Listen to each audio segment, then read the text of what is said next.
welcome back, ladies and gentlemen, boys and girls, angels and demons and monsters and serpents. This is Brothers of the Serpent podcast, and we are coming to you live from the 10 by 10 by 10 Tangent Cube of Science, where we are nestled amongst the dusty bones of an ancient seabed high atop the Edwards Plateau. We are joined by the Watcher this week for this live episode, but unfortunately, we couldn't seem to connect to him completely beforehand. So hopefully he's listening over YouTube, but we'll still be watching the Watcher chat, which is where he sends us all of his good information. And this is a listener communications episode. We still have a whole lot of emails to catch up on, which is great because we're in the middle of harvest. I've been traveling. We haven't had a lot of time to plan any particular subjects for a show, but I think we do have something coming up next week. It's going to be cool.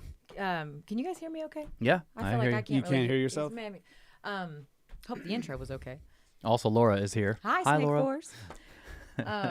We have Joanne Ballard coming on next week, Awesome. and I'm very excited about that. Joanne is a geologist? I'm pretty sure she's That's a right. Yeah, geologist. she was at the Cosmic Summit. Yep. She's great. She's awesome. Yeah. What else? Why Oh, are you looking at me? Kyle's still doing technical stuff. Yeah, I was trying to figure out if Does the soundboard work? Did you check that? It looks like it works. So let's do Space Weather News. Perfect timing from spaceweather.com, where we get all our space weather news. And by the way, spaceweather.com is an AI-free zone. Did you guys know this? Ah, Good, There is that's a message on their website. Text created by ChatGPT and other large language models is spreading rapidly across the internet. It's well-written, artificial, and frequently inaccurate. If you find a mistake on spaceweather.com, rest assured it was made by a real human being, which is great. This podcast is the same. All the mistakes are made by real people. None of it is AI. Possible weak impact. A discontinuity in the solar wind near Earth may signal the arrival of today's expected CME. If so, it was a very weak impact. No geomagnetic storm will result from such a feeble blow. On the other hand, the discontinuity might be a random transient unrelated to the incoming storm cloud. Until July 21st is over, a minor G1 geomagnetic storm watch is still in effect. Also, SpaceX. he had one job. He didn't even. Me? Yeah. This is my job? Yeah, it's my only job, folks. I keep telling That's you your guys I only can job. take a job. Why don't y'all just give that to me when I'm You're doing your job. That's right. Thanks, guys. SpaceX just punched a hole in the ionosphere. On the evening of July 19th, SpaceX launched a Falcon 9 rocket from Vandenberg Space Force Base in California. Skywatchers from Southern California to Arizona witnessed a magnificent exhaust plume. At the San Francisco volcanic field north of Flagstaff, photographer Jeremy Perez saw something extra. After the rocket passed overhead, a red fluorescent glow expanded southward and crossed over the Milky Way, says Perez. It was visible for almost 20 minutes. This red glow is a sign that the rocket punched a hole in the ionosphere, something SpaceX and others have been doing for years. One famous example occurred on August 25th, 2017, when a Falcon 9 rocket carrying Taiwan's Formosat 5 satellite created a hole 4 times bigger than the state of California. On July 19th, 2022, another Falcon 9 punched a hole over the east coast of the USA, sparkling a display of red lights from New York to the Carolinas that many observers mistook for the Aurora Borealis. This is a well-studied phenomenon when rockets are burning their engines 200 to 300 kilometers above Earth's surface, explains space physicist Jeff Baumgardner of Boston University. This red glow appears when exhaust gases from the rocket's second stage cause the ionosphere to recombine quickly. Rocket engines spray water and carbon dioxide into the ionosphere, quenching local ionization as much as 70%. A complicated series of charge exchange reactions between oxygen ions and molecules from the rocket exhaust produce photons at a wavelength of 6300 A, the same color as red auroras. I reviewed footage from the July 19th launch, says Baumgardner. It showed the second stage engine burning at 286 kilometers near the ionosphere's F region peak for that time of the day, so it is quite possible that an ionospheric hole was made. Once rare, ionospheric punch holes are increasingly common, with record numbers of rocket launches led by SpaceX, sending Starlink satellites to low Earth orbit. Ham radio operators may notice them when shortwave signals fail to skip over the horizon, shooting through the holes instead of bouncing back to Earth. Sudden GPS errors can also result from these anomalies. These effects may be troublesome, but they are short-lived. Reionization occurs as soon as the sun comes up again. I think that's pretty cool. Poking holes in the ionosphere. Current conditions, solar wind speed 423.5 kilometers per second. Density is 5.72 protons per cubic centimeter. Sunspot number right now is 131, and the neutron count is minus 1.4%, which is just below average. And the KP index is 4.33, which is unsettled. 24-hour max was also 4.33. Hey. See? This is what happens when you do video. What? What's happening? They're only talking about hair. They're just yeah, in there yeah. like, what is going on here? Yeah. Yep. No one They cares can't about listen space to weather any news. space weather. Nope. Like holes in the ionosphere, how it works, why the exhaust does it. Doesn't matter. No. Kyle cut his hair off. That's all that people can think about. Yeah. Exactly. Wild Vic, I see you, girl. Look at this. Boom, boom, boom. See? And yet another distraction. Yeah. That was great. All right, so we're doing. Let's see, what else we got? Ag update. Yeah. It's harvest, and we've taken some grapes out of the field. I don't know if I talked about this before, but probably not. They were overcropped, so we were dropping them, dropping like half the fruit, to really save the vines because they're young and they could collapse with that much fruit. So one of our fellow Snake Forest members out there, Chris Missick of Missick Wines, gave me the advice to save that fruit and make a rosé out of it. That's like, because it'll be a high acid, low sugar, and you can actually use that to add to a wine to acidify it later. Like it's a tool. It's basically just a tool. A blending Instead of tool. us adding tartaric acid to something, we can blend a little bit of this very acidic wine into it. So you just store it long term and use it when you I need would it. store it in stainless steel barrels. And it gets better the longer it sits. Yeah, but hopefully Okay. that's the goal. So yeah, cool. pressed that off the other day, made a gigantic disastrous mess. Got that mess cleaned up today, and going back tonight to start the fermentation after the show. Oh. So just got back. It's settling. And just got to go do the yeast addition, which really needs to happen soon. And I couldn't get it done before I had to leave today. And one of our wells seems to have gone dry, which is not good. Only one? Yeah, it's the shallow one. Right. Right, it's the indicator that we may not have very much water left, so we're cutting off the water to everything that's not grapes, Yep. and so all of that stuff is gonna Oh. die or stop growing. Mm-hmm. The garden and all these other things that are, we've got pecan trees and peach trees that are being. We're just gonna have 400 to peach trees. cut all that back, and they'll be okay. But yeah, the garden's done. Yeah. No more garden. Yeah. Gosh. It's gone. I heard part of this conversation starting earlier, and this right now. and I'm- You got to Right use n- that. Sorry. Right now, I'm hearing actually what's happening for the first time. I didn't get to hear it yet. Yeah. So the garden is going away. Hey, Bruce, thanks. Yeah, we drinks had- for the lady. we also but had- I offered her a beer. She didn't want one. Bruce, to your wife. Hey, Deb. I think it's Deb. I hope I got it right. I hope I see you one day. We also had pre-show donations, which I do want to call out before we lose those. Yeah, for sure. Did you guys read this one? No. I mean, I just read it when it came up. You mean read it out loud? Yeah. Is that the first one, though? No.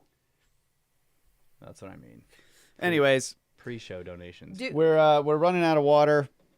We're in a drought, and the most valuable thing that we have is the grapes. So we have to basically cut off everything else, and we're even cutting the grapes back significantly as well. But we just got to get through 2 more weeks, and it's very hot. There's no water in sight. So yeah, it's been making me think about this in terms of sustainability. Yeah. Anyways, Can I push this button? yeah, please do, because I can't see my. You got. God dang it! The well.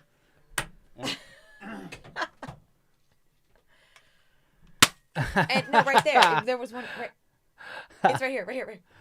This is Kyle's Oh, you got it. That was his good. salt rifle. Dead fly. Well, I'm sorry to hear about the water situation. Let's see if I can. I And I'm don't. sad to see that garden go. You know, that's the way it goes. Also, just want to mention that the album is for sale. If anybody on vinyl, if anybody didn't know that, go to $50dynasty.com and you can purchase it there online, and it'll get shipped to you hopefully pretty quickly. We're doing it ourselves, but yeah, We don't just have one another. in here. I want to wave one around. No, I don't have any in here. No. They're beautiful. We're great at marketing. I could grab one on genius. a break maybe and bring one. Yeah, it's all good. Okay, what's next? All right, so I know that there were at least 2 pre-show donations. I'm sorry, I can't find them in the live chat, so I will figure out what those were. But yeah, thank you to those of you, 2 of you, I think, who donated before the show started. Keegan J, $5 says, "Have you seen the story out of Oregon about the Rimrock Draw rock shelter? Solid dates from 18,250 BP." I think I may have seen maybe just a headline about that, but I haven't read anything about it yet. That is interesting. Maybe that's Kyle's job. He's supposed to be finding stories, but of course we're so busy right now that none of us are doing anything. I don't have any time Right. for anything. Yeah. And yeah, Bruce, thank you for the $20. Let me see what kind of stories I got saved in here, because I do. $20 drinks for the lady. And Jonathan Bracken, Edfu. that's who that is? No, Edfu just gave a donation. Oh.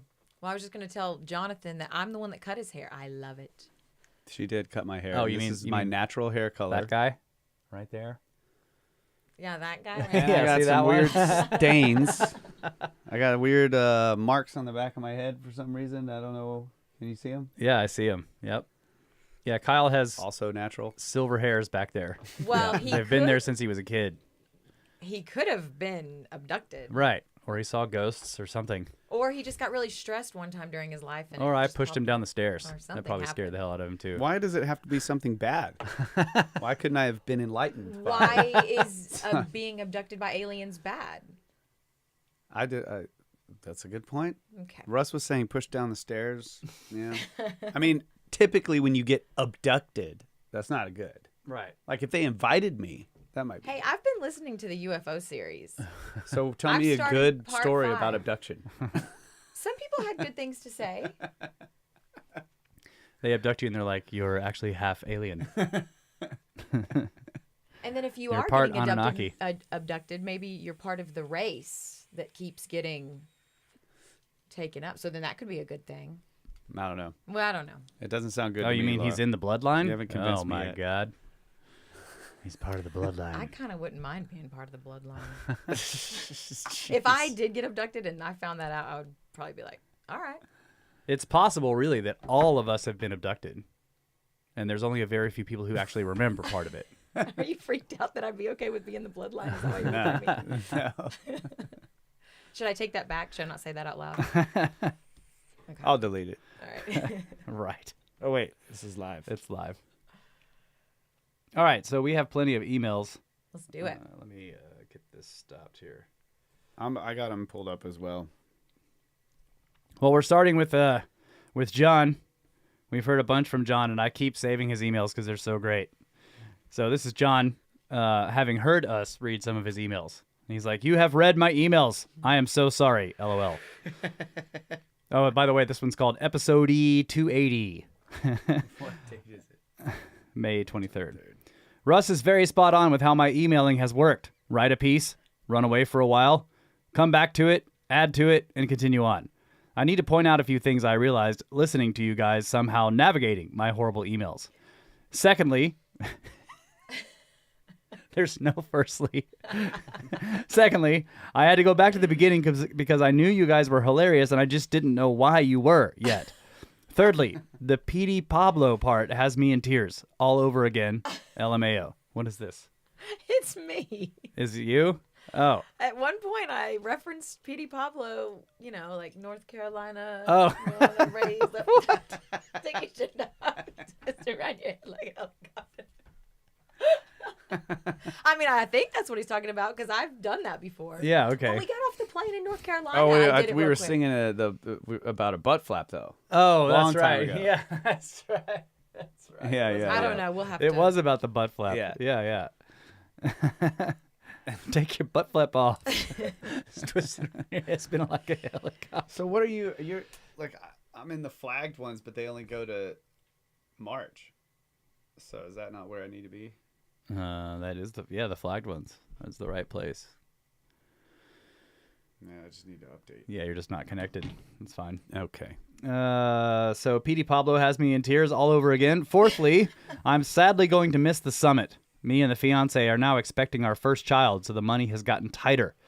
And we proposed a day or two before you mentioned on the podcast a friend of yours did. The irony. And fifthly, I now regret skipping firstly. Y'all conned me into joining the Discord as my password's good enough. I obviously was having issues with my password.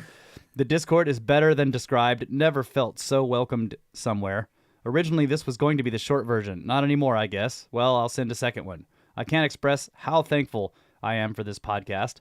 The discovery of $50 Dynasty, the use of the long head excuse that my coworkers are overly annoyed by, so how do you think the pyramids were made? Icebreaker that I use on everyone now.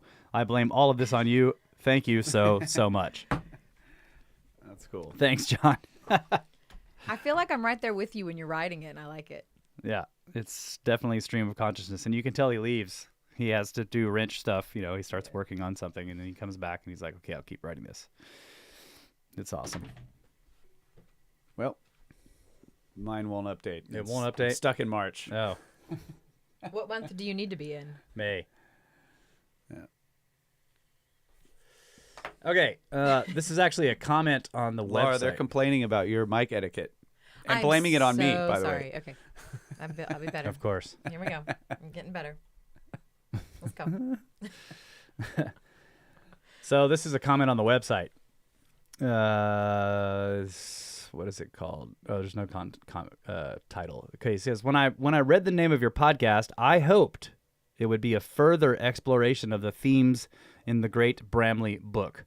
And boy, after listening to many episodes, it is so much more. I started my snaky explorations with Art Bell. I worked a night shift. Graham with Fingerprints of the Gods, and Lloyd Pye, Everything You Know Is Wrong, Book 1, Human Origins. Forgive me if you've covered Lloyd Pye's view on the seeding of planet Earth, but I think it warrants a discussion. In addition, it seems to be one of the many, quote, truth in fiction, unquote, predictions made by Arthur C. Clarke, seeding spaceships and monoliths on moons and planets, to name two of them. Keep up your snake shifting. Love your podcast. Thank you. Yeah, maybe that's... So Ben also is big on the work of Lloyd Pye. So maybe we could cover this book sometime. Everything You Know Is Wrong. That sounds perfect for Snake Bros. Definitely. Oh, yeah.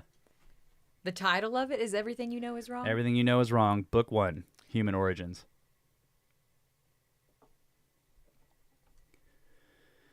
Okay, another one from John. This is called And Now the End is Near. And he says, well, actually, now it's over. I've ended the podcast, all caught up, heard my emails read. Y'all are spot on for the most part. I write as I think, in between turning the wrench. So here I am, back on episode 8 at this point, enjoying it all. Excited to hear GMA again, to be honest. Guy cracks me right up. I figured I'd give y'all a little comedy that came in my door today at the shop. We sell tires, Nitro brand. Customer came in and saw them and called them Nitro tires. I'm in the north. This isn't an accent calling them that. He just thought that was how Nitro is pronounced. Life is all about perspective. Glad y'all have helped me see that. Snakes! Nitro. Hey, Chuck. Hey, Marty. Oh, we got Chuck in there. All right. They were right. It was my Yeah, fault like that you these weren't ones. loud enough. Oh. Oh. You guys are right. I didn't have the gain on your compressor up like these other ones were. So And no, by the way, Watcher is not there. You know what? I do sound better to myself now, too. Yeah. Sorry about that. My fault. Hey, I expect technical difficulties when I come in here. That's not good. Sorry.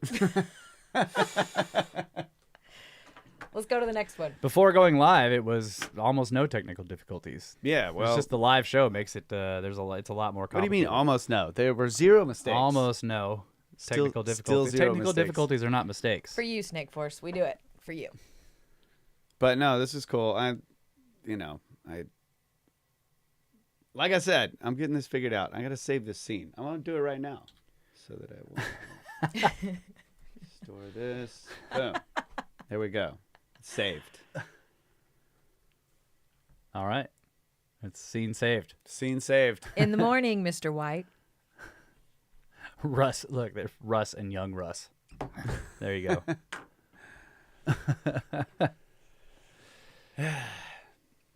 Okay, where was I here?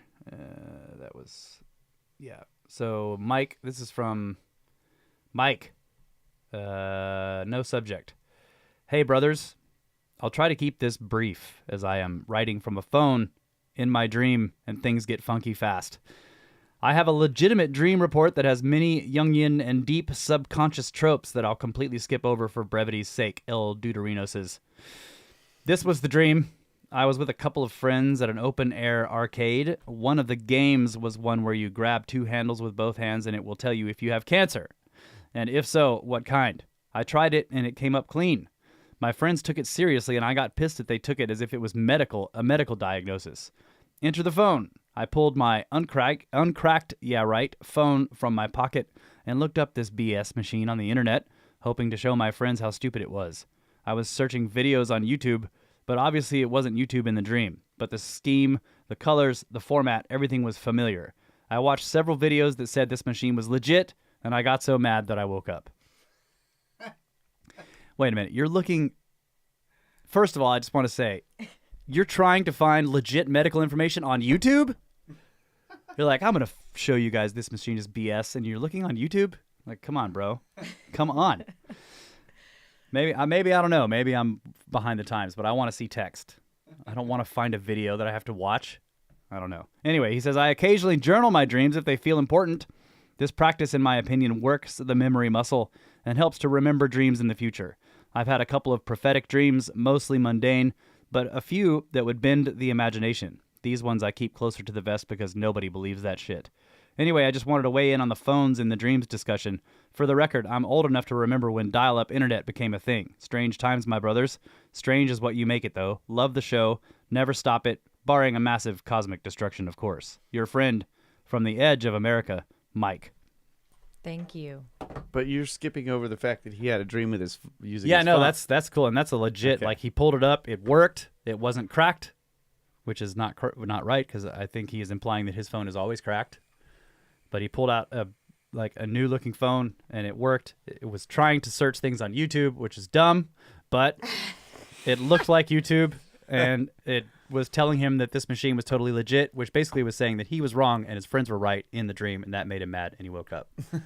That's legit phone usage in the dream. I admit. I had my first dream where there wasn't a phone, but I realized that I was listening to a telegram message coming from someone. And when I woke up, I realized, I told Kyle, I just had a dream with a phone in it. And then It was a brick. he asked me some more questions, and then I'm like, well, I didn't actually see the phone. But it was the first time that I know that my phone was sending this message to me with audio. Yeah. So that was my first. Probably because I've been in this damn cube with you guys, and I keep hearing people writing about phones, and now it's crept in. What if I would have never had a dream about a phone if I wasn't involved in this phone business? I don't know. Yeah, or would you even pay attention? I don't know. Yeah, I don't know. for the most part, if I ever am trying to use a phone in a dream, it's because I'm just trying to see what time it is or something like that. You're trying to look to get the screen to work so you can see the clock, and it just doesn't work. Yeah. But I think that's whatever recent phone dreams I've had have been usually not me trying to contact somebody, but trying to get information out of it, and it doesn't work. Yeah. I haven't had one. No matter all the talk about phones and dreams, none. Not a computer either, as far as I know. Yeah, I don't remember using a computer either. Okay. Lala C, 1999. I've started over again too. I'm currently on episode 11. Love it. I learn all over again. Hey there, Laura. Hey there, girl. How was that reading of a comment? That was perfect. Woo! Yeah. Thank you. $20. Thank Maybe you this very could be much. my new job. Now I got to turn you down in the headphones. Sorry. No, you're good. You're doing it right. Okay. Yeah. I just had Not sorry. I had you cranked way up because your actual gain was lower than the other ones. Should have been my first indicator. Oh, this is also from Mike, the guy who wrote the email about the phone dream. And he just says, "Hey, forgot to put something in the subject line. Phone in dream would have been that. Anyway, I suck royally at tech stuff." Kyle needed to read that one because he never reads. So the a guy subject who's anyway. terrible at tech stuff is trying to use his phone in the dream and it doesn't work right. That makes He's sense. looking stuff up on YouTube. Yeah, he's looking it up on YouTube. Don't use YouTube search to look for legit information, bro. Come on. You know, my Hey. complaint about YouTube videos when you do want to just look one up to learn how to do something, all the talking before they just show you how to do it. I know. Yeah. All you people Terrible. out there who make YouTube videos to teach people how to do stuff, don't do that. Everybody fast forwards through all that talking at first.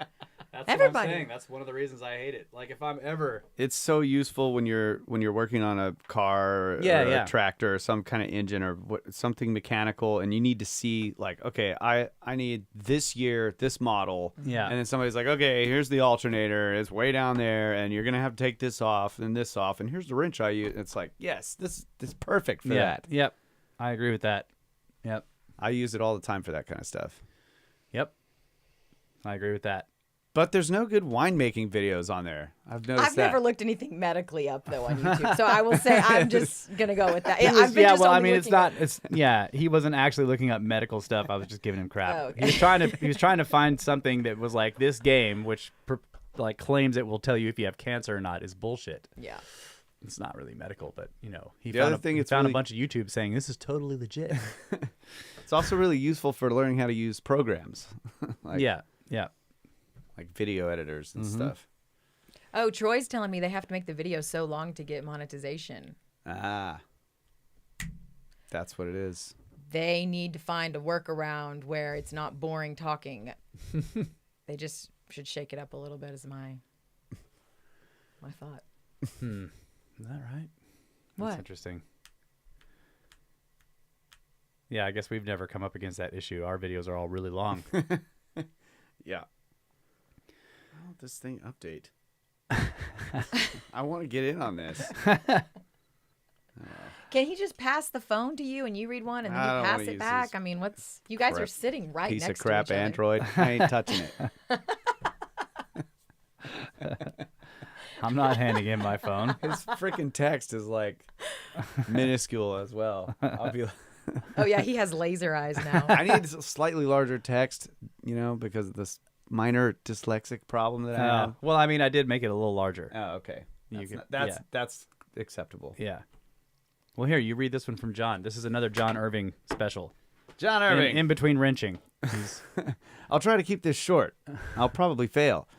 I finished the podcast. I even watched the live show last night.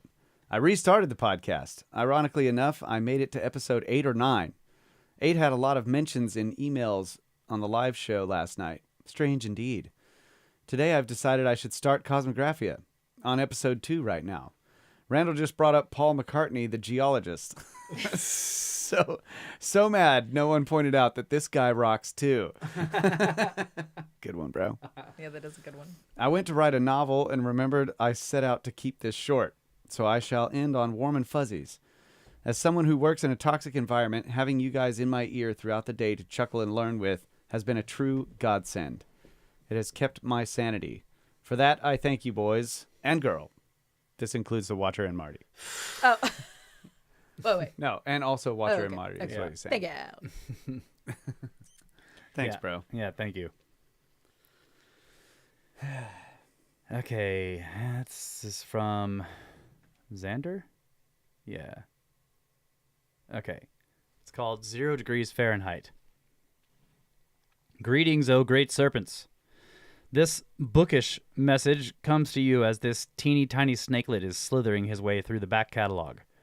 You have discussed the very snaky numbers that pop up in regards to Fahrenheit, 72 being the optimal temperature for man, the difference between water freezing, 32, and turning to steam, 212, is 180 degrees, and many more correlations that proves whoever Fahrenheit was, he Yep. was a snake. The other one is the difference between the human body temperature and liquid water, like when water goes from freezing to liquid, which is 30, I guess it's 33. I can't remember which one, 32 or 33, is 66.6 degrees. Yeah, That's the other weird one.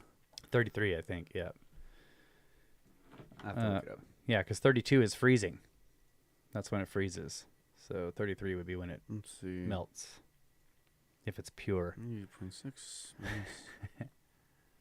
Yeah, That was 32. 98.6 minus 32. Okay. So from 33 to Yeah. 98.6 Yeah. is 66.6 degrees. That's just weird. That is weird. This guy knew something. Anyway, This teeny tiny snakelet would like to submit an observation about 0 degrees. Being from Texas, I hope you and your grapes never experience this wonderful temperature, but from the pleasant winter tundras of Minnesota, I can tell you that something within the snow changes when the temperature reaches 0 degrees and below. When you take a step in the snow above 0 degrees, your boot will simply compress the snow. But at 0 degrees and below, the snow will squeak rather loudly. Every single step you make will be heralded by the very audible squeak.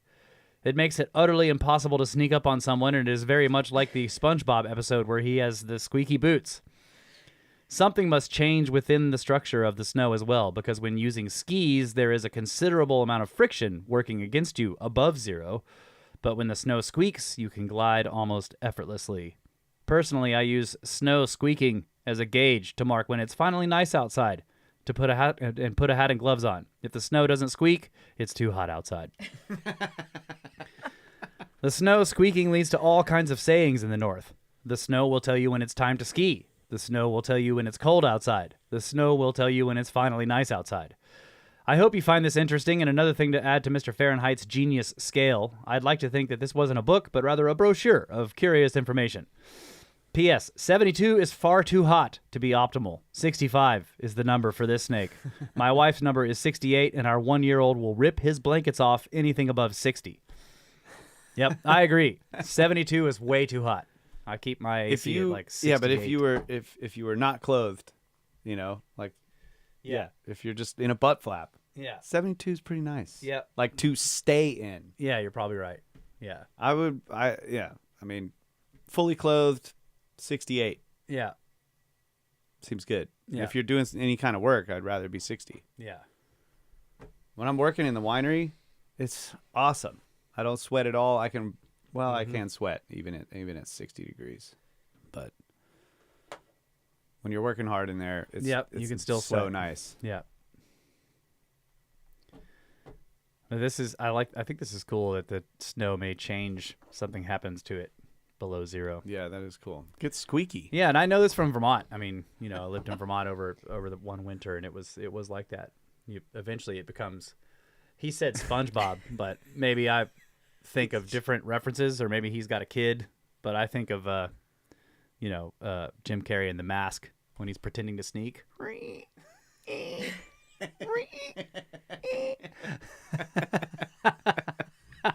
Yeah, All right, is it break time? It's break Take time. a break. I guess so. What is going on here? Oh, Ooh. Sounds that's the end. good. Throw up our logo, babe. That is the end.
back, ladies and gentlemen. Brothers of the Serpent Podcast, live, doing listener communications. Again, trying to catch up. Yep. Still in April. At the rate we're Or going, May. we're going to catch up. No, we're in June now. Okay, we're in June. Yeah, we'll All catch right. up, and this will be a short show. All right. Yep. And we love hearing from you guys. Yep. Oh, I see a question in there that I was going to ask. I see Marty is in the chat. Yeah, he is. Marty, you going to be ready in 2 weeks, bro? You better be, bro. Marty, I am doing it. I'm putting in the time. I'm listening to him, She's and I'm listening to him, loving yeah. it. Loving it. Yeah, she came to me and she was like, these episodes are way better than you guys made them out to be. Y'all were acting like these episodes were no good. I was like, what? What? They were great episodes. They're so good. I just finished part 4. It was a little masterpiece of like everything that I want to talk about. Oh, okay. Cool. But I got a long ways to go. Wow, you're already at part 4. Not bad. No, I'm on part 5, but I have a long way to go. Yep. But I'm doing it. I'm putting the Wait time till you in. get to part 11, part 5. Ooh. Dude. Yep. Yep. I can't wait. I'm having a blast. I really am. All right. Look, I'm doing my job. Hey. You only had one my job. only job. His only job. Finally did it. This one's called 2 Thank Yous and a Thought from Heather. Dear Snake Siblings, and hey, Laura. Hey. I am a humble serpent hippie living in the Overcut Canyon of Durango, Colorado, and from here the view looks like a post-alluvial wonderland. In the splendor of this place, I have passed the last few years experiencing repeated brain expansions. First, thank you for your fantastic approach to books and scientific research. You make public, understandable, and best of all, flippin' hilarious. Second, thank you for the music, which I play loudly at work. Seriously, it gets a lot of praise, and I tell everyone to download it. As a Cool. musician, music gets stuck in my head easily, so I am super picky about what I listen to, and you guys kick serpent posterior. Thank you. My thought is this. Please hire a babysitter or bribe some snake grandparents, because Laura needs to be in on every show. Thank you. So sweet. Yours truly, and totally not a mammalian butt flap in disguise, some strange hippie named Heather. I love you. Thank you. Thank you, Heather. I knew Laura would like that one. Do we know this, Heather? It's not that. It's not Okay. that Heather. Let's just This check. one's in Colorado. I can love more than one Heather. Heather doesn't know how to use emails. Oh, yeah, that's she right. Sends That's things by right. parchment. Mike of Night. Kyle, you Which one? That one or this one? can you roll it? Can you scroll that back down, please? Mike of Night. Kyle, you should produce 8 hours of this I can have on while I sleep. That would music. I agree with that. Oh, 8 hours of the instrumental stuff? Yeah. I would like to have that too. All right. Yeah, bro, just sit down and write an 8-hour song, please. Yeah, in all your spare time. I mean, I can write a 4-minute song and loop it Yeah. for 8 hours. 10 days of Dynasty. YouTube video. Well, thank you for that. Appreciate it, Mike. Okay. Of Night. Let's see. Is there a name in here? Harley, maybe. It's called Dreams. I, too, have the issue where my punches in a dream are powerless. I hate this. It's like when awake and underwater punching. Useless. Yeah. This has gone on my whole life, and on account of it, I have only thrown one punch, and it was back in 3rd grade, LOL. Also, I have a gravity thing in my dreams. I am able to jump very long distances. Me too. Matrix style. I do this also. Yeah. And I always find out by accident. I can't punch, but I can jump like a madman. Yeah. I can jump like my jumping often turns into flying. Yeah. It's just like just 45-degree angle keeps Yeah, going. that's right. And then I'm like way above the city and I'm like, wow, I'm going to die. Yep. Because that has happened too. That's happened I finally come down to just, and then my ghost comes out, and I'm like, whoop. Wow. Just died. Yep. I've never experienced punching or what was the second? Jumping. Jumping. The Yeah. punching and the jumping I've never had, but I have kind of had a floating or like a flying thing happen. Yeah. Jumping, I can. Yeah, I'll just randomly try to jump something, and then it keeps going, and I'm like, whoa, Whoop, whoop, whoop, whoop, whoop. and then you get up above the trees, and you start getting worried that you don't actually know what's happening, and maybe you're gonna have to come back down. So yeah. So he says, I write these emails spur of the moment when I'm listening to y'all. I usually skip the pleasantries and such, but I want you to know that I love you guys. I'm about to start episode 133 and listening in order except for this one exception. I listened to episode 287 just now. Great episode. I really like it that y'all don't edit them. It seems so much more unstaged, realistic, and personal. I am glad to see that you still do things the same way and keep it real. When I do stop to write you, I can never remember the things I wanted to mention, but your quirks and antics are the best.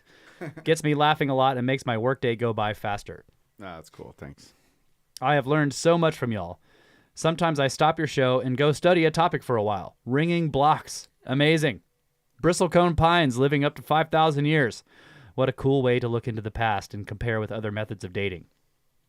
I have a lot of traffic at the shop, and many are surprised to hear what I'm listening to. It sparks some great conversations. I always share your cast and try to get more people involved. I think it is so important that folks learn that the standard model isn't close to correct or finished. I am dreading the day when I get caught up and I don't have 3 to 5 episodes to hear per day. Start over. I've looked into several other podcasts that y'all have mentioned. None of them have kept me attentive like yours and Randall's. It seems like you and Randall and Cosmographia aren't putting out episodes like before. What happened there? I would still like to hear how the Woodhinge went or is going. I hope to hear about it in an episode or maybe see some pics. I would love nothing more than to come visit and see your farm and business and projects. Keep up the great work, guys, and never change the ongoing conversation. What were we calling it? What is Oh, that? It's like The Great Texanian Woodhinge Project. Texanian Woodhinge Project. Dun-dun-dun, dun-dun-dun, dun-dun. What is that? We have 2 posts. Yeah. It turns out it's cloudy most mornings here. Or a lot of the mornings, and you have to get there at sunrise. I've gone there. Well, so since then, I've learned we've both learned other ways Yeah. to accomplish some of these goals. But anyway, the Woodhinge was basically we surveyed out we picked a position at the very highest point at the vineyard, and then found like on the equinox, went and The rocks you have up there on the top? no, No. that's Okay. just a compass rose. Yeah. But we started shooting with the transit on the equinox sunrise and sunset. And of course, it's slightly off, but we wanted to mark it. So like, here's the equinox sunrise. Then we started marking the position of the sun right as it enters each different house. Okay. Right? We got 2. Okay. We have like Aries and the equinox sunrise marked, and that was it. Yeah. Every other time we show up there in the morning, it's just cloudy. You can't see where the sun is rising. We're And like, you have, you're trying to get that month, and if you miss it, you have to wait till next year to get that particular constellation. And then just, things got, it's so busy there now. Like, I just don't have time. Yeah. But I would love to finish it. Yeah, just don't have time to do it. So it's not going well, to Yeah. answer your question. Right. It's Yeah. really not going good. Yeah. It's also not a simple thing to stand up those posts on top of that hill. It's Well, all you have rock. to drill into rock. And you have to get the machine up there, and you have to hook up the auger. auger, and With you the have rock to drill, bit. yeah, with a We're rock sitting bit, there. and you have to drill a respectable hole into solid rock, And which is it's a crystalline hill cap, and we're it's not shooting that. soft. We're shooting that with the transit, and it's like, okay, right there. Yeah. And then you get the drill on it, and it's like, Yeah, it's and you're walking like, all whoa, over the whoa, whoa, place. whoa. Yeah. You got to move it back, and like we're shooting from the transit from like 50 feet away, and it's like, okay, right there. Mm-hmm. Move it over, and then you finally get the hole started. Then you got to set the post in concrete Yeah. into the hole. And so then we're like, we got to make sure. Then we're shooting the top of the post, and it's like, get it just right Yeah. where we're in the middle. I mean, it's doable, but it's not easy. Yeah. Yep. What's going on here? Did we get the other donations on there? Edfu sent one. Did we read his donation? I don't remember. know. Yeah, that's probably sorry gone. if we're like missing all these folks. Yeah, that was way early. Yeah, we No, I got read that that one. It's not okay. There it is. Yeah. Edfu, text you later. My favorite conversation. Bros. Precession. Amazing. Second full listen of album Hooked Me. Questions. What language is in Deos chanting? Did I hear Horace in the chant? Yes, you did. Is Russ on the drums? He's playing djembe. Djembe, percussion. Yeah. Kyle, are some songs in E flat? Yes. Mixing it. Mixing fire. Mixing love it. fire. Love it. Okay. Yeah. So there's a handful of the songs are actually we tuned down a half step. Like all the guitars are tuned down a half step. And that's a practice we started doing because initially it was for vocals, just to like I write a song and there's like a melody that this is a bit high. I'm like, I really want that note, but it's too high. And rather than use a capo or something and try to transpose it to some other place, like we'll tune down a half step. A lot of times when Russ and I play cover shows where we're singing a bunch of these songs that we like to cover, we tune down a half step. It just makes it a little bit easier on the vocals. So it at times, like I'll be writing a riff and then I'll record it and the guitar was in half step, and then that just ends up being the key that it's in. So sometimes it's unintentional, other times it's intentional. But that's cool, man. Glad you like it. Yeah, I'm not going to answer that question about Deos, Yeah, no. but This is your let's job. see. Yeah, yeah. Yeah, it's the job of the listeners to figure this out. I'll just put it this way. There are ways to discover what is being said in Deos. Yeah. That's right.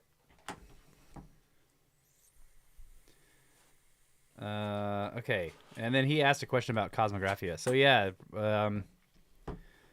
stuff got, with Cosmographia, it's always it's a scheduling battle. There's a lot of us that work on that show. And just recently, well, for the past while, really, the scheduling has been more difficult. Randall has more projects. He's got more people asking for his time. He's doing other kinds of things. So, as long as his material is getting out there, it's great. But yes, specifically Cosmographia, we have been making fewer of those episodes. We used to record one a week, and that was too much for Brad, who was doing all the editing. And then we pared it down to 2 a month and 2 lives a month. And we kept that up for a while. So that made it where it was 2 live episodes a month and 2 recorded episodes a month. And then, Randall started doing these,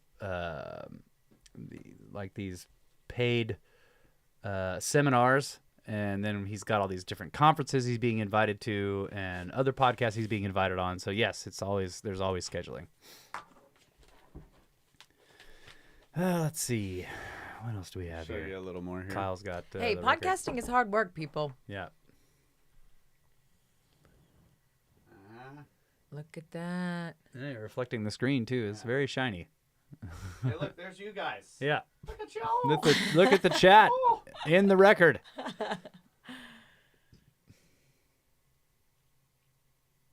Yeah. It's pretty cool. All right. Well, what do we got here? Can you send an album to the UK, Kyle? Yes. Yep. So, We'll ship it to wherever. I gave you a good hint. A good hint? Yeah. That was a Edfu. terrible hint. You No didn't hint see, at all. You didn't see what I showed on the video. Okay. Oh, he's going to have to go back and Oh, I see. take a look. I see. Yeah. I see. That's how you find out what's being said. See, that's the only way to find out what's being said. Yeah. That's true. Or you could be, well, yeah, I better not give any clues. Okay. Let's see. This is from Lauren the Man. It's called Angry Snake Eyes. He says, "Saw deeds. Thanks for reading my last email on air. I had to boast about it to the old baby mama. She was thoroughly, sorta, kinda impressed. I got beef with the snake wife, though. She hey girled me on air in front of tens of dozens of people. I am a man, damn it. Regardless, please relate to her that I said, hey girl. I'm sorry I hey girled you, but hey girl. Dude. And you said it, you said Lauren, and Yeah. then I said it, and you're like, well, it might be I think it might be a dude, yeah. You're right. Yeah. So that'll teach me to just willy-nilly throw out the hey girl. As to sending you a gift, what, I got to subscribe to a page in order to send you a gift? Are y'all Egyptians? Because y'all erected one hell of a pyramid to scheme. I like it. I hereby swear on my scales to join the Snake Force as a snakelet. Do I have to get jumped in or, bite somebody to get blooded? Because I'll do it. We can start a turf war with scriptards for all their archaeological sites. Gang, from Lauren the Man. I love that part. I love that part. Yeah. I am a man, damn it. Regardless, please relate to her that I said, hey, girl.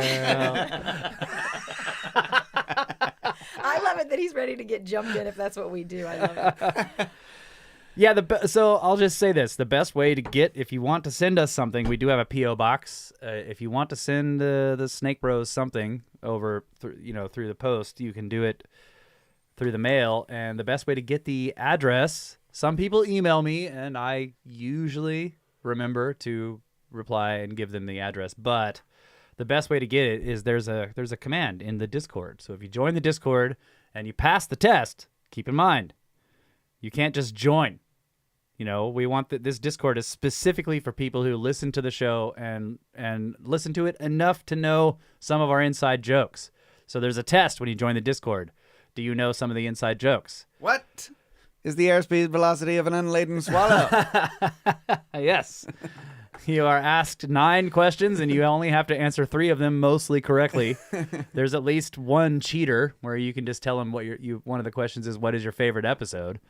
And that, it's sort of a cheat because there's no right answer, but you do have to at least know something about one of the episodes, right?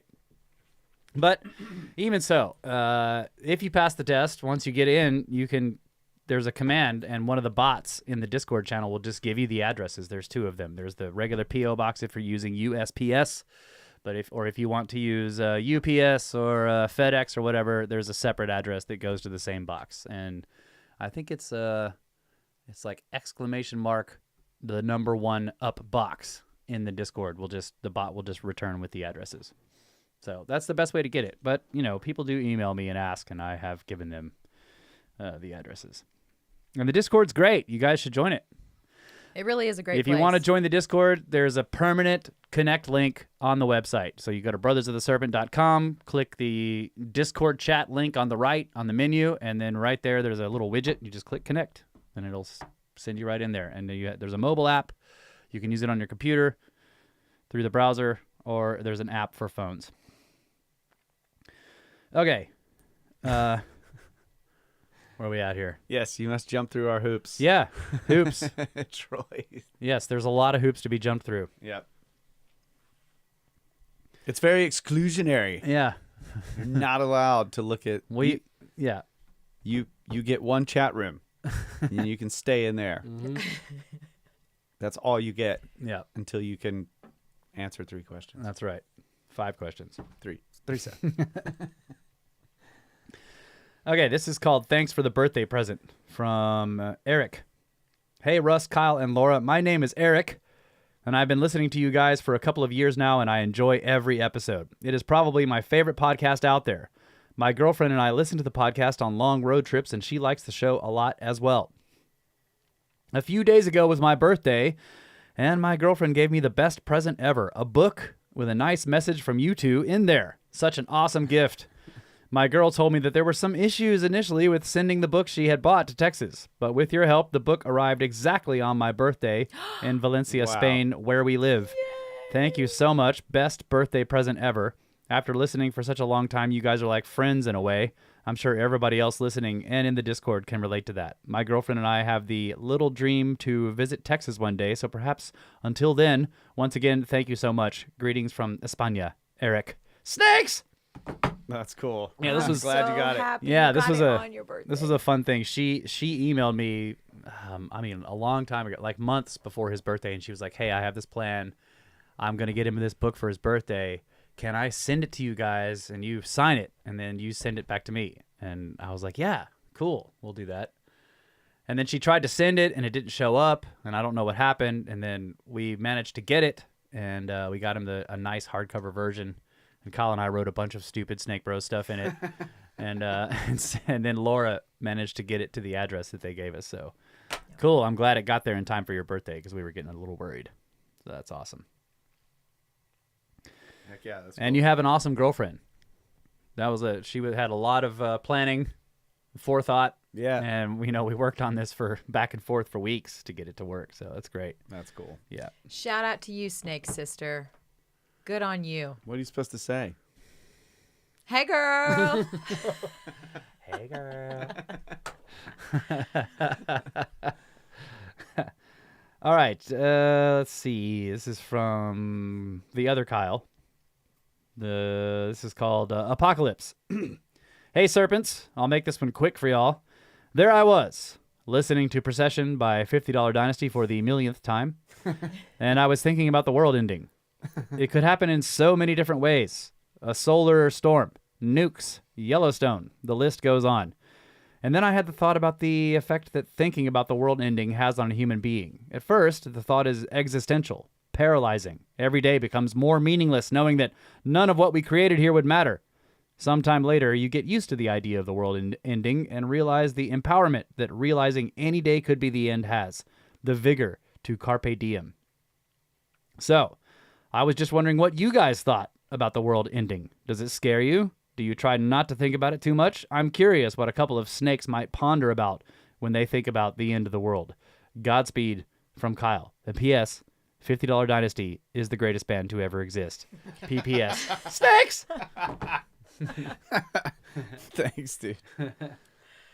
That was a great email. All All right, let's talk about the end of the world. I guess I'm fascinated by it. I am too, but I always think about it in terms of me surviving. Yeah. Right? Like that's because if I'm just gonna die at the end of it, like right when it happens, Yeah, like Like- whatever. I have there's nothing to think about after that. If it's awesome fossil face time, that's it. Yeah. Right. So that's actually as far as I've gone. Is like Right. strike a pose. Yeah. Just try to put yourself in a situation where you will become a fossil. Mm-hmm. But yeah. So when I do think about it, I think about the possibility of actually surviving it. Not obviously, you're not going to survive it forever because we're all going to die. So, but how would we survive it? And keep surviving it. keep Because surviving it isn't something that, it's not a thing that stops. Right. It actually just gets harder.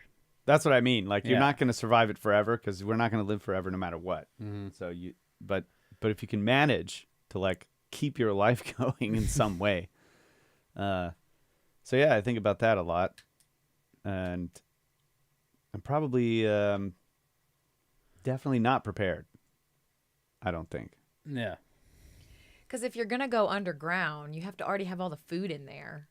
Yeah, I don't. We're not going underground. I mean, who's piling up food in a cave?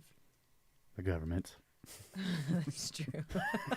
Storm the government's cave. Actually, Naruto run. Snake Mom is doing a pretty good job of Snake stashing Mom away- is prepping. She has an amazing stash going. Yeah. But it's in a house, not in a cave. Our buddies in Kentucky also are preppers. In a cave? Is it underground? They have caves. Okay. They got caves over there. They have caves with rivers running through them, so they're set. I mean, if the end of the world hits, they have a cave right like within like a 10-minute walk from their house. You could jog down there with the kids Wow. and get in this cave, and it's got a river in it. You would be okay for a while if you had food. It'd be so tough to live in a cave Yeah. with water in it. Yeah. But then let's talk about do you ever ponder on the different ways that it could all end? Because I guess if it's, I feel like the most likely natural destruction of the world would be some kind of massive volcanic thing. The second most likely one would be some kind of impact. And then the third would be sun. I don't know. Maybe the sun is more likely, but to me, it's like, if you have some, like he said, Yellowstone, right? If a Yellowstone supervolcano goes off, that may not be an extinction level event for the human race, but it is definitely the civilization ending. It'll put a stop to civilization, and it'll be cold for a really long time. No crops. Once you have crop failure, everyone who survived the initial volcanic event starts starving to death. And then you have, you go down to a bottleneck, like with the Tonga explosion that happened 70,000 years ago or whatever. And then you have 6,000 people left spread out all over the planet, just struggling to survive and eating crappy grass, living in caves, eating dead leaves. Yeah, escaping from the cold, chewing on leather. All the animals are dying off. There's nothing to hunt. I mean, it doesn't sound like fun. And then you have to find a source of fresh water that you can drink. Yeah. Ice fishing is your best bet. Yeah. That's crazy that it's such a huge tourist attraction and people are all over it all the time. Yeah, I mean, it's cool. Yeah, I guess it's like a thrill of, ooh, this could be the day. Hey, Luke. Finally, Russ and Kyle have an expert on the show. Yeah, Laura's the expert. What's up, bro? Hey. Yeah, I've thought about that too. Like, that's if Yellowstone went off, and we had like this nuclear winter or whatever, not a nuclear winter, but a, what do you call it when it's a volcanic winter? Yeah, I mean, nuclear winter is what people say, but yeah, it's the same kind of thing. A volcanic winter. Yeah, that would be year without a summer. We had a scenario here, this last couple of years where we lost power and it was freezing cold, and we basically didn't have a fireplace here, and it was just for a couple of days, but that kind of woke me up. Like, wow, if this went on for some extended period of time, this would be very difficult. And we had a newborn baby, and it was like, this is not be easy. Like, if that just kept going for years, that would be freaking hard. But you would have to if you were in a place where you were at least sheltered from any immediate deadly situation, like pyroclastic flow or all that kind of stuff, but it's just cold.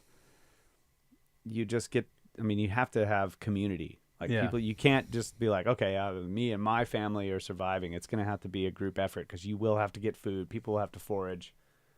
It's going to have to be something like that. I mean, I can't go out into the wilderness by myself and fashion a bow from a cedar tree and hunt deer, make pants. First, you have to wait for a grizzly bear to make it all the way here. And then by that time, you have to be able to kill that grizzly bear in a mono e barrow fight. Mono e barrow. Bear in hands? Yeah, you have to slay him with your bare hands. And then you have to get his pelt. Well, hold on. I have like a samurai sword. Can I drop out of a tree and just... Yes, that can work. Okay. All right, because I can do that. And then you can use the samurai sword to get his... Then you have to wear his skin. Yeah. Wet. Wear his bare skin.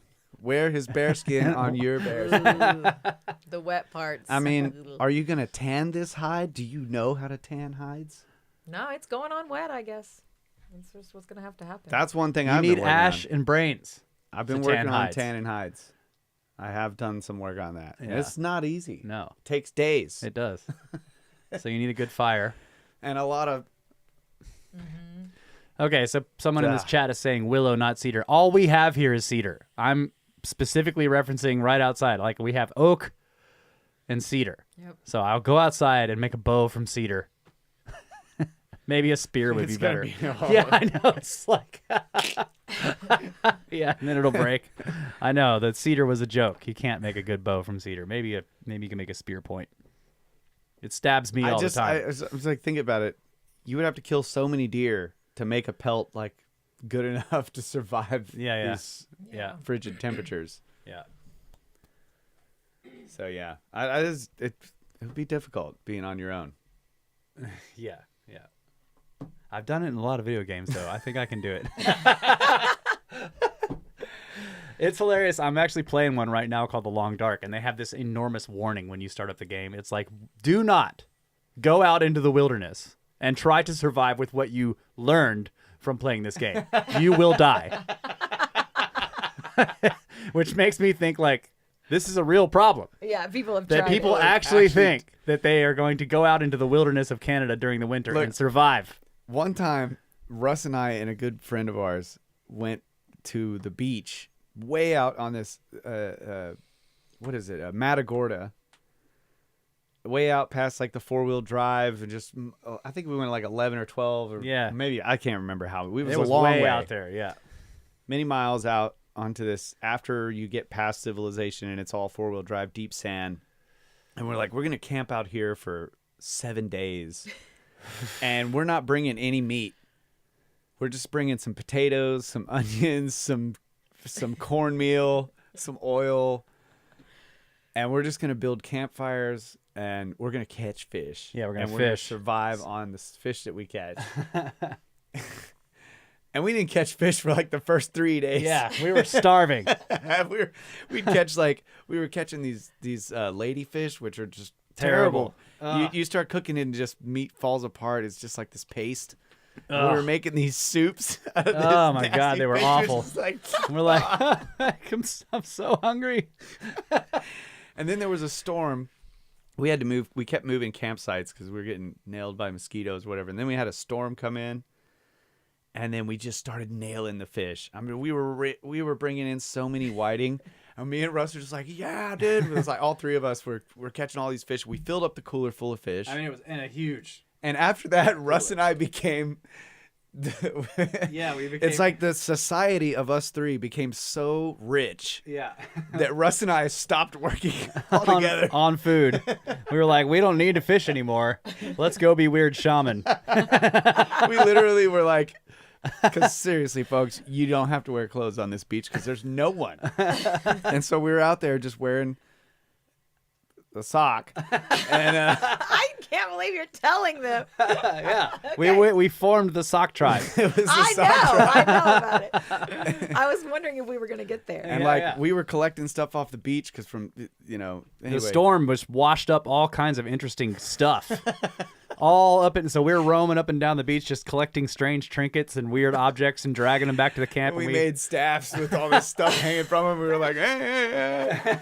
We straight up turned into shamans. Yeah. Yep.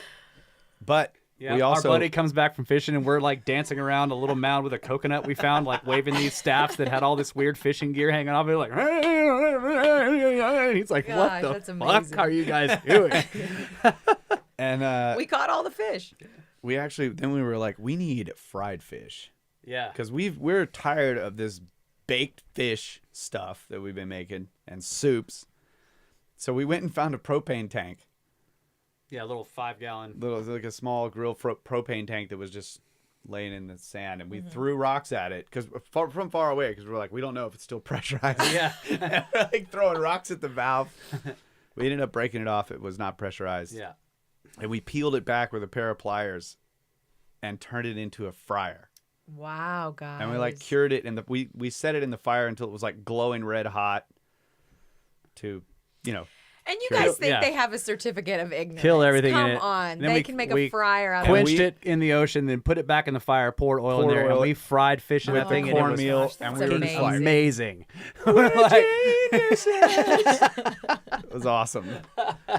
We lived like kings for the last 4 days of the trip. Yeah. True story, people. Oh my I God, wasn't it was- there, but I've heard it before. I It believe was so awesome. We need to do it again. Yeah. It was so fun. It was great. That storm saved our asses. We would have Yeah. died. We weren't catching anything. Yeah, it's hard, in other words. Even with all the tools and everything that we had, Yeah. and like this giant ocean. Yeah, and we had a huge thing of water, right? So we didn't have a water problem. But Oh, if if we'd we- have gone out there with no If water, we'd have had to go looking for water, yeah, There's we no would way. have been dead. No way, yeah. Yeah. Yeah. Absolutely. Yeah. Yeah. that is actually priority number one. Right. Water. fresh water. Obviously, if it's a winter, you'll have snow. But if you have a different type of disaster, like, man, how are you going to get water? Yeah. It's going to be rough. All right, we can take a break, and when we come back, we keep talking about this because there's other kinds of disasters. This is Absolutely. a fantastic I love this conversation. topic. Yeah. I do too. All right. Look We'll at be that. right back, What do we got folks. playing on the old thing here? Ooh, one of my favorites.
And we are back, ladies and gentlemen, talking about the Sock Tribe, Sock Tribe. Brothers of the Servant podcast.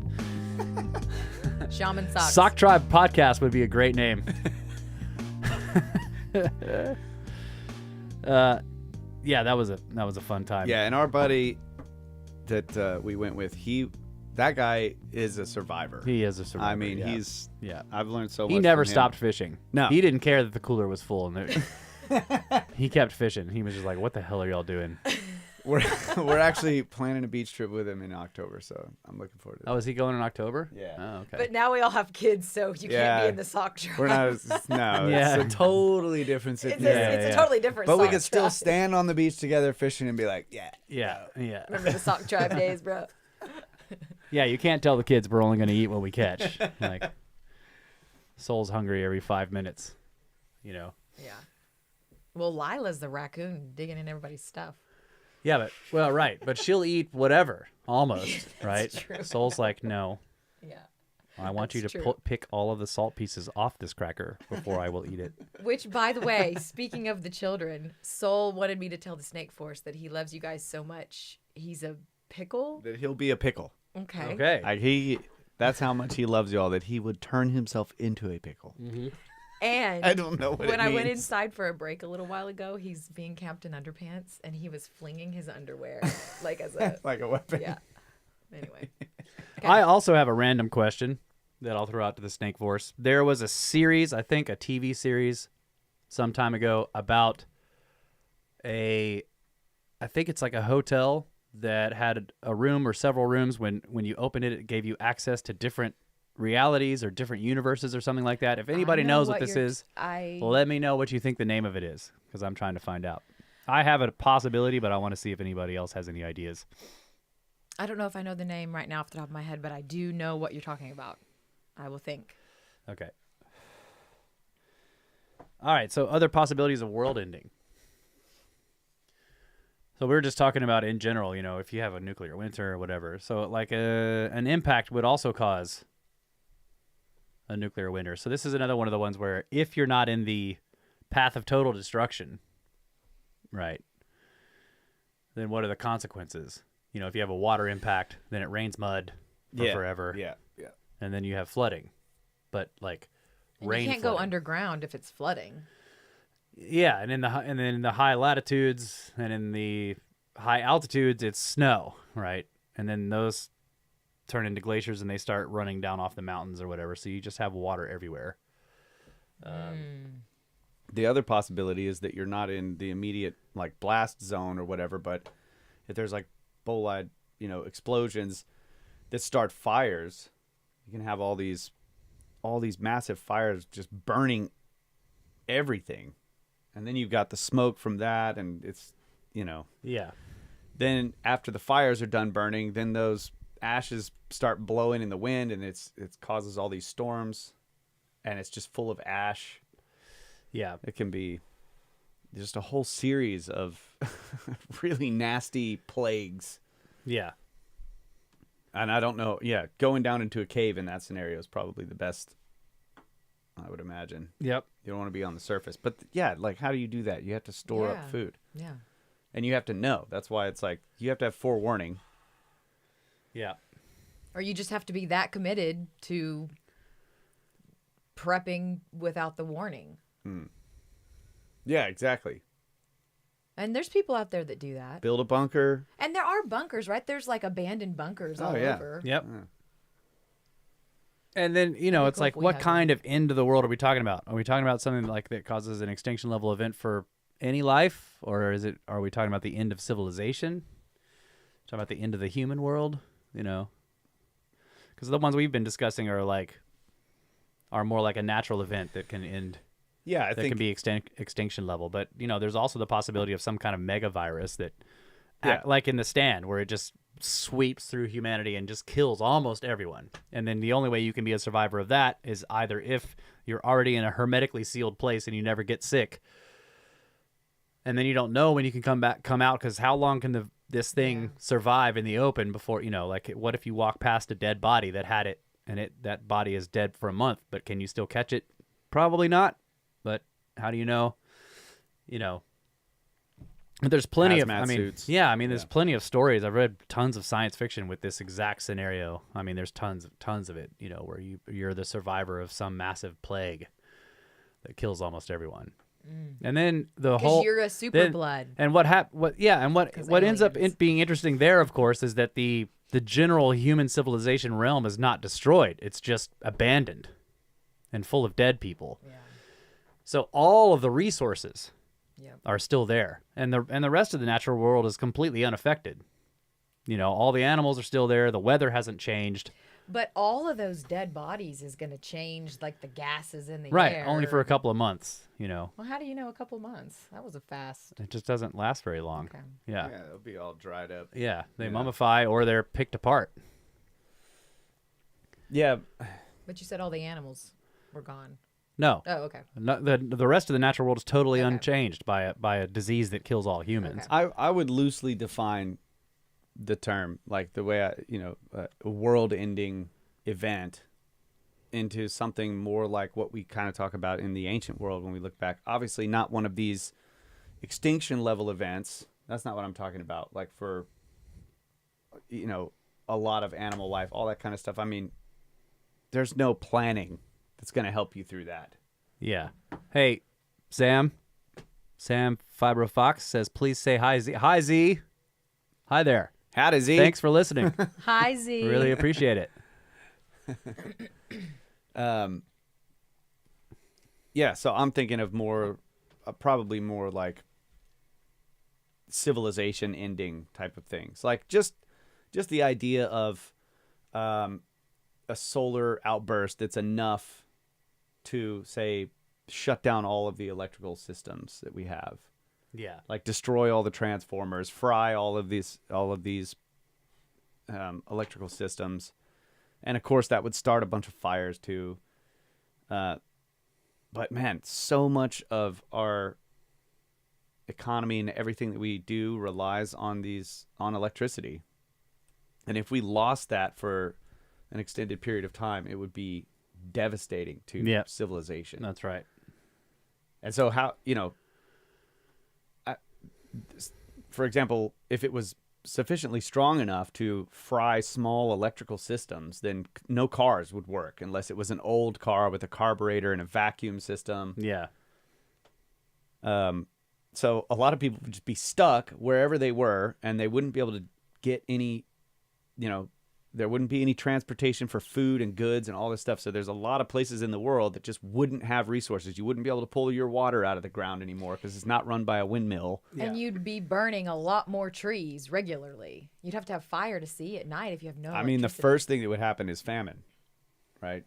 But how long would it take to get any electricity back? It would just We don't. You This is the wouldn't. thing. You're just that's it. We don't have stockpiles of these Yeah. transformers, these massive transformers that are, in these giant distribution stations and all this stuff. We don't have a stockpile of those ready. And it's unknown as to if one of those is just sitting there, not even hooked up, could it still fry itself? Because electricity would be induced into those wires if it was a sufficiently strong electromagnetic pulse or whatever it is, right? Yeah.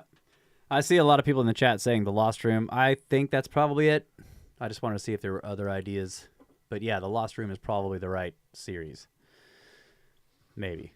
But I wanted to see if there's another one that people knew about that might be similar. Wait a minute. Runs with scissors says he's going to use a skateboard with a sail. Are you sure about that? A skateboard with a kite? Kiteboarding with scissors. But I see what you're saying about the famine because you can't keep any food cold. You can't keep the food cold. You can't transport the food. You can't keep watering your crops. Yeah. So the crops die because you just have no electricity. You can't run your tractors. You can't do all that stuff to maintain the crops. So the crops will be lost. Then you can't transport existing food stockpiles. Anything that's being kept in cold storage goes bad. I mean, We're so fragile. we are very fragile. Anything can just take us down. We're fragile. So yeah, that's, to me, I would just say that's that's a world-ending disaster. It's not like the earth is being destroyed or anything. It's just it's a disaster that's going to change the world in a huge way, like the human world. Yeah. What about radioactive stuff? What would that look Like like? a nuclear disaster. Well, one of the possibilities is and this would be a more natural event, would be if there was a certain kind of like cosmic event that happened close, and by close I mean within like 200 million light years. One of these stars A goes, quasar. If a quasar happened Oh. close to us, we're all dead. I mean, it'll kill all life in the galaxy if there is any elsewhere. But because we haven't seen it yet, if it was, we would Oh, know. Kyle's about to go Copernican on me. Well, I'm just saying. No, I'm saying because we say we saw this happen tomorrow. Would that mean that the destroying stuff is already hitting us? Yeah, because this doesn't require. This is actually the gamma. So it's just moving at the speed of light. Yeah. So okay. So it Yeah, hits yeah, us yeah. right when we see the thing. That's right. Okay, gotcha. You start dying immediately. This is not. Yeah. Gotcha. What do you see? I mean, at first you wouldn't maybe probably see anything, but eventually it would become like a bright star, a And very you- bright star. How are you dying? What's Gamma radiation. so you're very like, high frequency what is light. This, like your body just starts melting into the ground? Yeah, I don't know. or I think what? it tears things apart at the atomic level. Okay. Yeah. There could be any other cosmic events like that would be similar, that shoot gamma wavelength light at Earth. Some things have polar plumes, and if the polar plume is aimed at us so that we're in the my plume, God. Yeah. yeah, it's deadly if it's close enough. And by close, again, I mean within millions of light years. So if you're underground when that happens and you know it, and how long do you have to wait till you can come out? Until it stops. How long? It's does not. It, It does. last? It won't irradiate like a nuclear, like a dirty bomb would irradiate an area and make it unlivable for 50,000 years or whatever. It doesn't do that. It's like this light. It's light passing you by.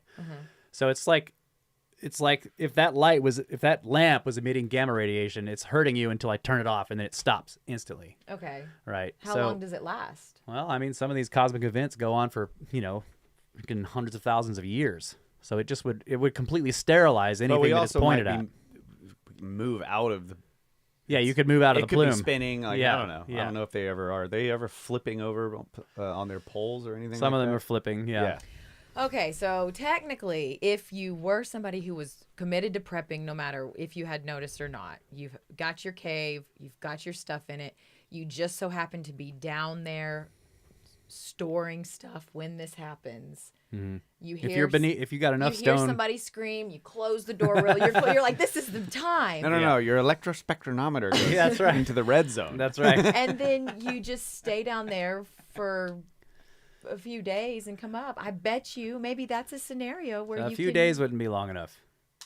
Well, but for they've most been a of this. prepper for a while, so I just think that that's a way. Yeah. I think that I just came up with a way where it can work.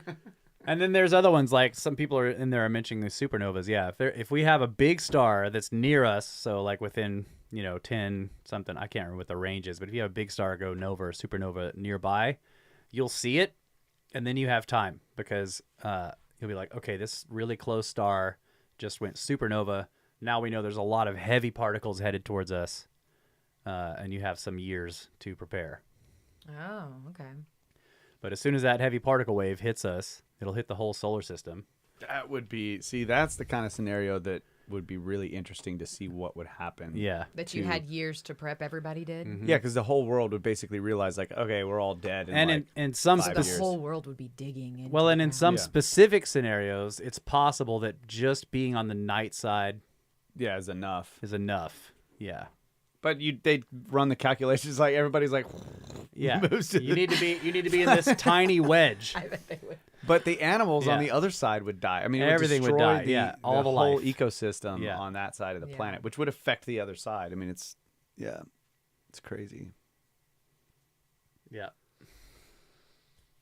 So yeah, there's plenty of cosmic events that would take us out, and the fact that nothing has yet is interesting. This is just a matter of statistics. It's like I thought it has before. Not something like that we know of. right. Oh, you're saying. Okay, I understand. Not that Yeah, okay. particular situation, but Yeah.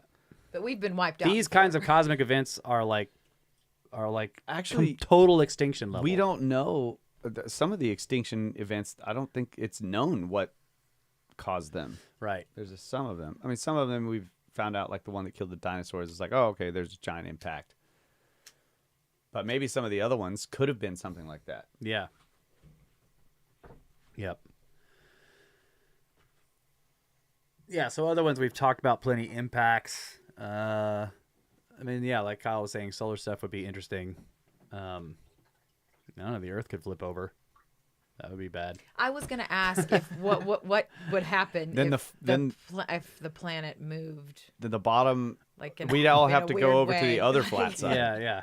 We'd all have to move to Australia. We'd be on the top, and then we'd need to live over No, there. no, we'd have to go around the edge and get on the other flat side. Oh, to- okay, because it's pointed at the sun. Yeah, that one's pointed at the sun now. But could we be bumped out of our natural orbit and Yep. make it? Yeah, that was the other thing I was going to mention. If some rogue planet object moved into the solar system and started yanking everything out of whack, like pulled, it pulls the outer planets out, it gets slingshotted into the inside. This is what Sitchin talked about with. I would just think that the tidal forces there would just liquefy the surface of the planet. What do you mean? But it doesn't have to get What does that mean? close. It could, all it needs, if it just moved Earth a little farther, a little closer to the sun in its orbit. Yeah. Okay. If we got closer and then everything is too hot, or we get farther away and then you have endless winters, Yeah. or our ice caps just grow until like we just have this band of habitable area, around the equator. Whoa. Drive more SUVs. Yeah, we need more global warming, When I more cows. So in other words, like the gravity from one body is pulling. If it's so close to our planet, it's pulling way more on the front side or whatever side it's on than the other side, and so it kind of like it sort of just Tries to misshapen the planet. Oh yeah, Oh. like the moon is doing that Yeah, yep. to the planet. But anyway, those gravitational forces basically would kind of stir up the surface of the planet if it got close enough, and so it would just you'd have cracks and lava coming out and everything. It would just liquefy the. I mean, it'd have to be pretty sufficiently large and close. But it could cause the surface to basically just be lava. Okay. Most of it. Somebody mentioned alien invasion. That's like, It's already happened. yeah, too late. But that's a different scenario. Then you have something intelligent hunting you down, right? This is not. I mean, this is a. Then we fight. Yes, this is a whole other kind of Yeah, survival. that's why we have to keep our guns for the alien invasion part. And if they were Hopefully, we slugs, can steal their guns. You want to That's be true. shooting at them with their weird green That's slime. true. if they're slugs, we use salt rifle. The assault rifles. Alien slugs cannot stand the assault rifle. Okay. Any other world-ending scenarios you can think of? I think Weird we covered ones? them. If we ran out of beer, Oh yeah, that would be the end of Kyle's world. that would be a terrible place to live. All right, next email from Mark the Skirp Derp Fowler. It's called A Spiral of No Escape. He says, "Hi guys, just working my way through the huge back catalog of content. Have started from episode 2, and I'm now on episode 112. Can't even remember how I stumbled across your podcasts, but have no idea what I'll do at work when I finally catch up. Mind-blowing, brain-growing, esoteric entertainment. Keep those butt flaps flapping and Skirp Derps hard derped. P.S. Have you delved into the realm of DMT yet? It has blown my tiny little, despite being 30% larger, brain. There are definitely connections with our past to be found there. Lots of love from the UK. Mark the Skirp Derp Fowler." Yeah, Yeah, we have. it's. I'm not sure I want to keep exploring that one. Yeah, Kyle may have shut that door permanently. I may have, yeah. It's too scary. You have a long life ahead of you, though. It's a hard journey. DMT does not take it easy on you. Yeah, but for me, I don't know. I just I have this thing where I don't want to go to sleep. You know, I don't really want to completely unplug. I have kids. There's something about that I'm just like, no, that's not for me right now. Yeah. It's just hard.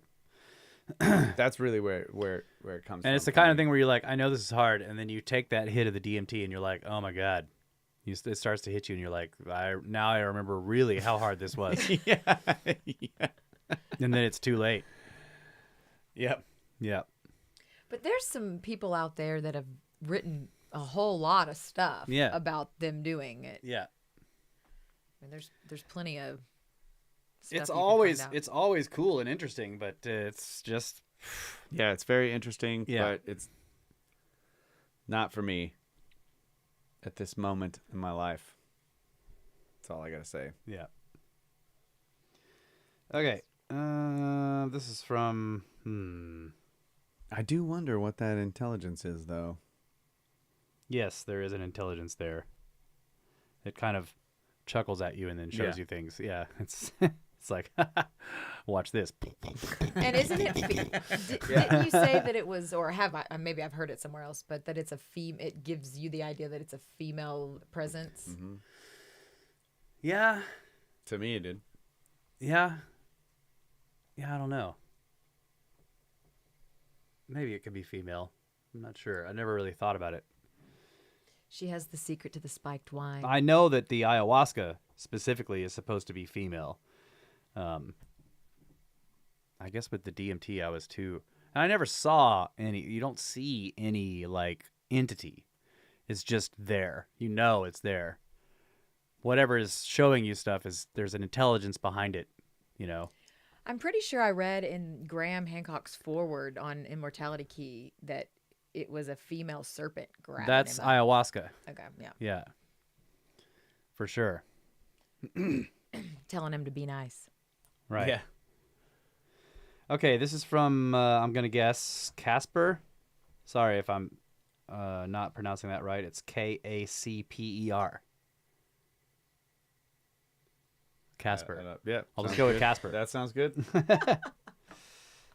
Yeah. Wow. spelled it. Hey, Jonathan. we got an associate executive producer on our hands right here, Jonathan Brackett, for babysitting, so Laura can have a relaxing evening and Kyle can take a D&D. There you go.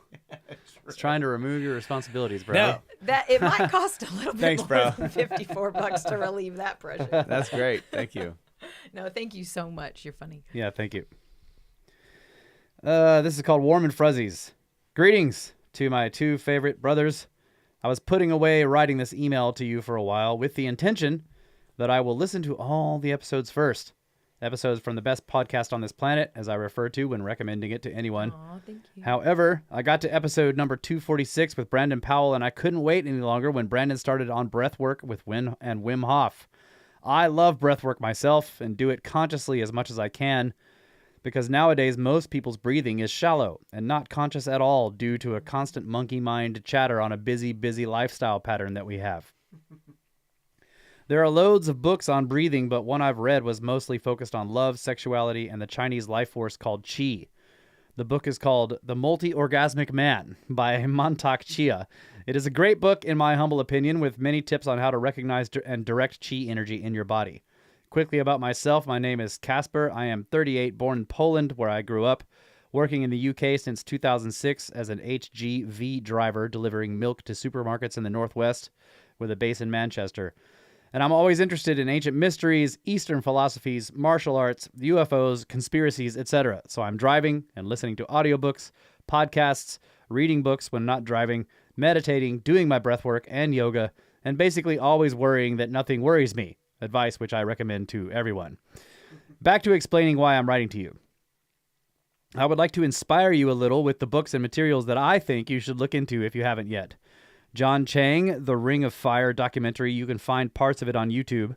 Also, The Magus of Java, a book about John Chang by Costa Danaus. You'll love that one because Costa is a Greek martial artist scientist attempting to explain John Chang's electric chi powers and yin-yang secrets. And guess what? There are 72 levels of progression in that Nigong or Nikung that are mentioned in the book, which a practitioner can achieve. Nigel Kerner, Gray Aliens and AI. Author explains how he sees our universe, God, heaven, and hell, what is our soul and where it goes, and a lot of conspiracies too. I found that one through your fellow podcast, Conspiranormal, and it blew my mind a little. Probably Marty would benefit a lot from this writer if he isn't familiar with him. The Montauk Chronicles, a documentary on mind control experiments, which I found extremely interesting and a little scary. Rudolf Steiner, he is an occultist with amazing insights. Recently, I've been listening to his lectures on bees. For you beekeepers out there is a lot of knowledge. But his other works are probably more profound. For instance, How to Know Higher Worlds or Akashic Records. There is a woman called Danette Friedman, and if you check her channel on YouTube and open I Wish to Inspire as Many People as I Can, it will open a page with links where you'll be able to find a lot of Steiner's work in audio, plus some more stuff on the world's favorite speakers and occultists, if you're interested. My road to the Serpentine podcast was kind of a short one. Mike and Maurice's Mind Escape, The Alchemical Mind, and then Serpent Bros. Keep up the good work. Always fascinated by your content. Love your sound quality and music. Best giggles and sense of humor. And that will always make me come for more while I'll be wearing your snake cap proudly. Oh, and I'll throw you my little poem, too, because all you do is talk about sciences and standard models and an understanding, and nobody knows if really anybody knows. Science is there to make you aware of all the varieties contained in realities. So be open-minded and not too ecstatic, because sometimes to someone you might look dogmatic. That's all, folks. Best regards from Casp. Well done. Great Thank email. you, buddy. Yeah, interesting What do you list of think stuff. about his recommendations? Huh? The Montauk stuff I've seen, very interesting. And yes, the mind control stuff. And it's like, I think, loosely connected to the Philadelphia experiment somehow. Marty definitely knows all that stuff. I don't know if he sounds knows. like it's right up his alley. Yeah, Gray Aliens and AI. I don't know if he knows that one. Yeah, Marty, go check out all those sources and then do a podcast I've seen the on it. John Chang stuff. He probably already knows it all. I have seen this John Chang stuff. I Hi, don't Red Wings. know what to 339. think about that guy. I'm always suspicious of this, I have chi powers that can set things on fire, Yeah, you know. But, I mean, dude, Who knows? But I'm not going to watch a video on YouTube and be like, wow, it's totally real. It's not. This is not what happens. But yeah, it's cool. And yeah, if anybody hasn't looked into Montauk, Philadelphia, the cheese stuff, you definitely should. Okay. What are we at here? We got more? Yeah, I think you can do another email before this runs out. The My time. official clock is not up there. Okay. Yeah. Is this the last segment? Or are we just over? No. We're just over. What are you talking about? No, we're not. I Oh, thought no, I yeah, thought yeah. we We're were on the definitely third over, segment. and this is not the last segment. Yeah, this Right. is segment This is the 3, and third we've gone segment. way over. Okay. Because we could stop now and then come back for We've one more, been or we losing just the or we just thing. go until we have a break. Why can't I think about what this is called right now?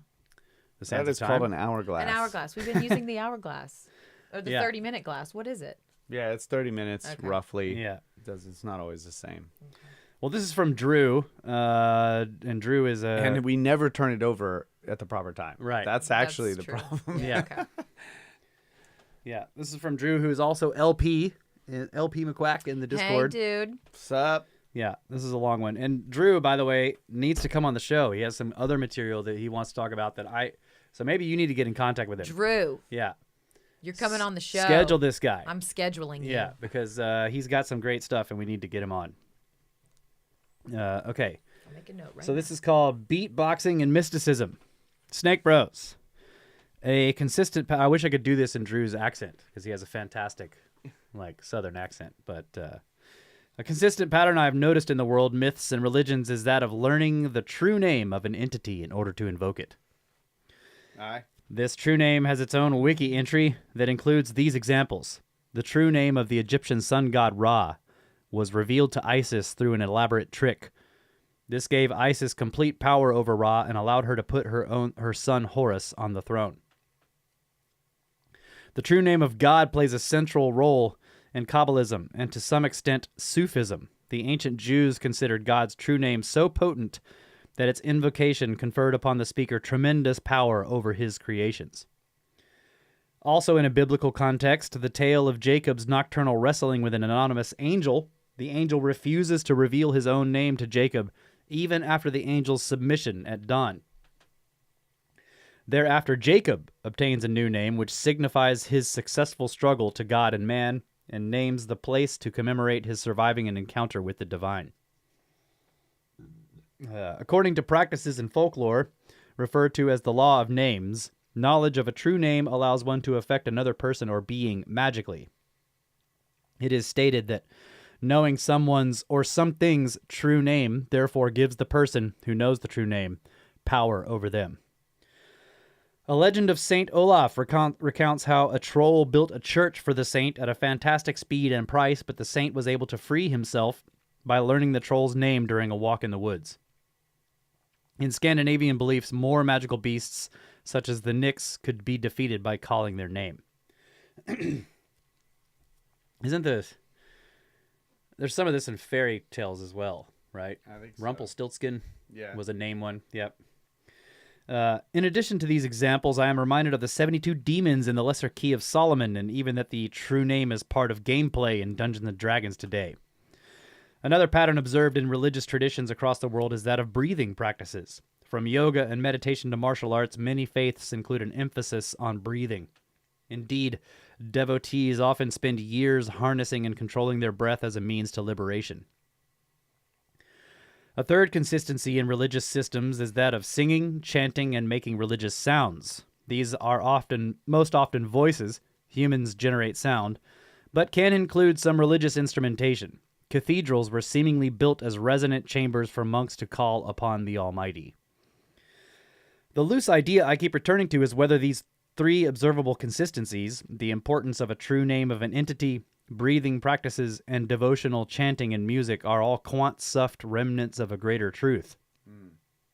What if the true names of these entities are so difficult to say out loud you have to train your body in very intensive ways to say it correctly?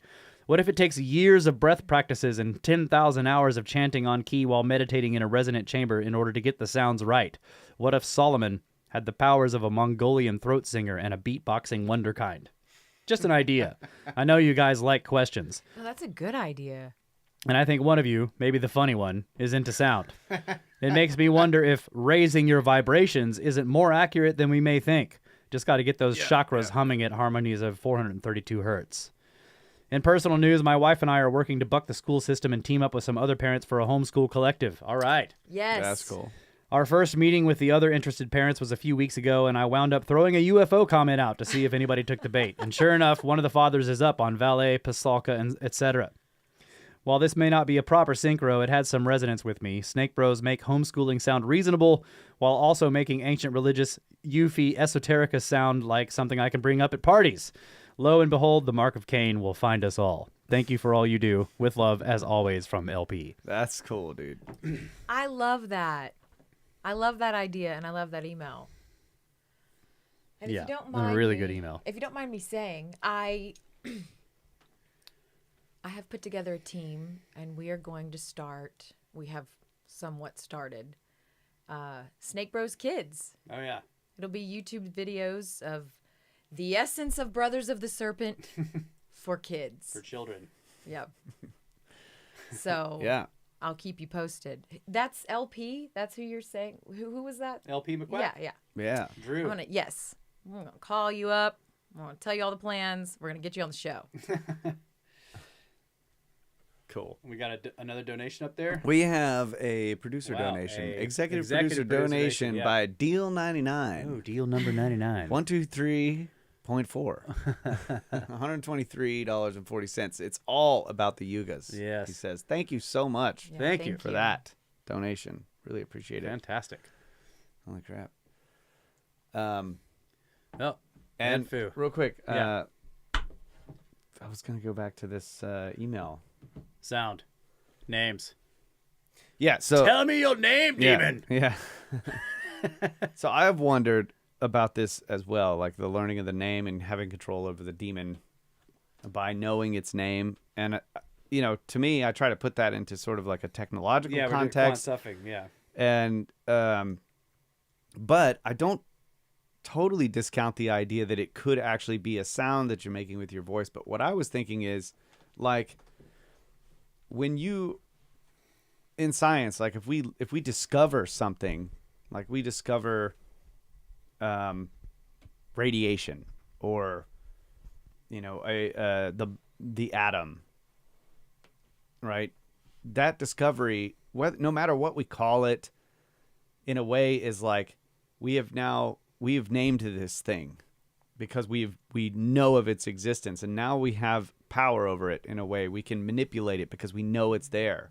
So like when a force is discovered, so what I'm thinking of is the idea of naming the demon, because the demons in a lot of cases are like eerily like natural forces in a way. Yep. Personalized. They have their natural They're forces with personified agency. in some way. Yeah, and if you think about, people say, like, a lot of ancient cultures are like, oh, the river god, or the god of the sea, the god of the sky, the god of the land, the god of the mountain, the god of the volcano, whatever, the god of fire.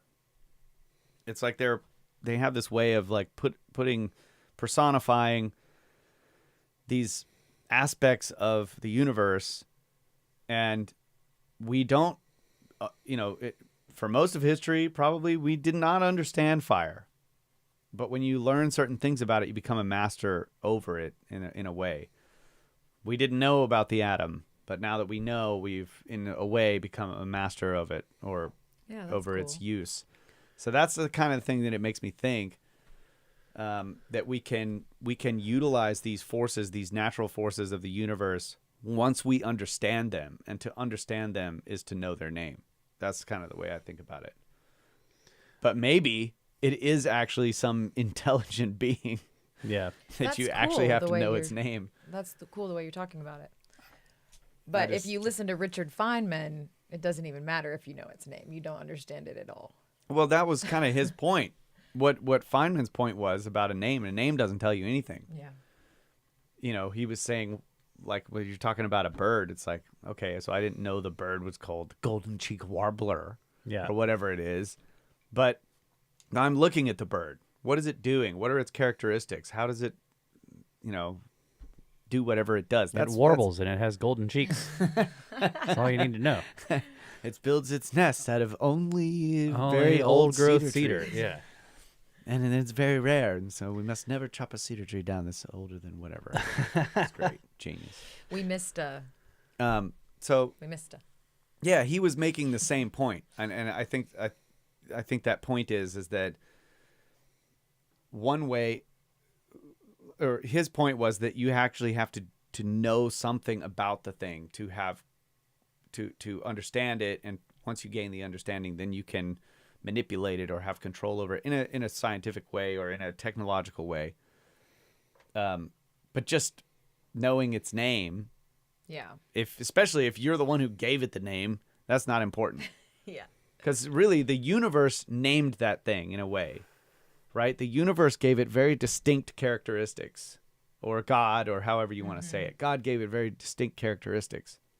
If you can discover those, that is its actual universal name, is its distinct characteristics. But this does make this sequence in Genesis, right? With before Eve is made, and it's like God and Adam in the garden, and Adam is given the job. Bros forever. Adam is given the job of naming all the animals, Yes. Yes. right? And there's this weird thing happening there too, where it's like he's giving him power over the natural world. That's a really good point. I had never That thought is a of good that point. in that You're way. both making really good points. You're expanding my brain right now. Well, thank you. Well, thank you. That is cool. Does he name Eve as well, or does God say, like, check it out? She was probably like, Her name is Eve, by My the way." name is Eve. I can take care of naming myself. Yeah. Thank you very much. Yeah, you got to go up. I could make so many jokes about that, but I'm not gonna. She was a lady of the evening. Oh, that's good. I like that. Ed Food text you later. He says regarding $20, by the way, thank you very much. Regarding recommendations, have you seen Robert Grant's Codex series? It's a bit out there, but there is a couple of interesting ideas on the Great Pyramid. Sounds really familiar. Codex. Also, I highly recommend Dr. Robert Gilbert. Very interesting cat. Don't know that one, Don't know. Robert Grant's but Codex. Codex sounds familiar. No. But I'm going to I have to write it down in yeah, my notes. Laura's putting it down in the Oh, notes. you too. got it? Okay. I guess I'm going to put both of those down. All right. Well, We Is done? it over already? I mean, We did it? we got 5 minutes. Okay, we still have a few emails too. I am, it's a rare event. I'm actually trying to wrap it up, folks. 'cause Yeah. I Kyle gotta has go to back. go.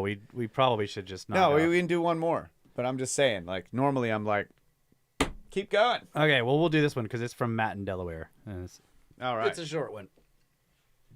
All right, Cosmic Summit questions. Hey Russ, Matt in Delaware here. Saw the Cosmic Summit presentation and thought you did a fantastic job. Oh, thank you.